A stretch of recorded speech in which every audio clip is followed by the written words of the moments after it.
अगर आपको भी लगता है कि बिना ग्रामर सीखे हम लोग इंग्लिश में बात नहीं कर सकते तो आप गलत हैं। आप बिना ग्रामर सीखे भी इंग्लिश में बात कर सकते हैं।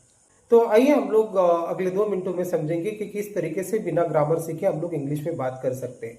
एक बच्चे का एग्जाम्पल हम लोग जब लेते हैं, छोटा बच्चा होता है जो लोकल लैंग्वेज को सीखता है, वो मराठी है, हिंदी है या फिर कोई भी लोकल लैंग्वेज है, तो वो कभी भी कोई ग्रामर की बुक खरीदता नहीं है या फिर कोई डिक्शनरी नहीं देखता है। वो बच्चा सुनकर ही उस लैंग्वेज को सीखता है।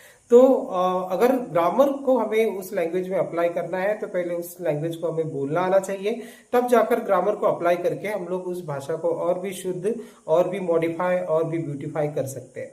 तो कई सारे लोगों को ऐसा लगता है कि अगर इंग्लिश में बात करना है तो हमें ग्रामर आना चाहिए, ग्रामर अच्छे से हमें समझना चाहिए। तो ये बात बिल्कुल भी गलत है। और अगर आप ग्रामर के बारे में ज्यादा सोचेंगे तो आप कभी भी इंग्लिश के बारे में बात नहीं कर पाएंगे। वैसे जो इंग्लिश के स्कॉलर्स हैं उनका मानना है कि जो ग्रामर है या फिर जो इंग्लिश लैंग्वेज है वो तीन भाषाओं का मिक्सचर है। एक है लैटिन, हिब्रू, और तीसरी जो लैंग्वेज है वो है ग्रीक।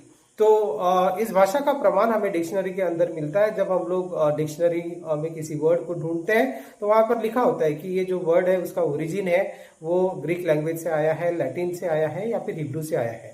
तो दोस्तों, जब हम लोग ग्रामर की बात करते हैं तो तीन भाषाओं का जो लैंग्वेज है इंग्लिश, वो मिक्सचर है और उसमें तीन भाषाओं का ग्रामर भी है। इस वजह से कई बार हमें इंग्लिश में ग्रामर सीखने में दिक्कत भी होती है। कई सारी टॉपिक्स जो होते हैं उन्हें हम लोग अच्छे से नहीं सीख पाते। इसलिए ग्रामर का डर छोड़कर हम लोग जैसे भी इंग्लिश में बात कर सकते हैं, टूटी फूटी, ब्रोकन, कैसे भी हम लोग इंग्लिश में बात करना शुरू करें और रेगुलर प्रैक्टिस से हम लोग इंग्लिश में बिल्कुल बात कर पाएंगे।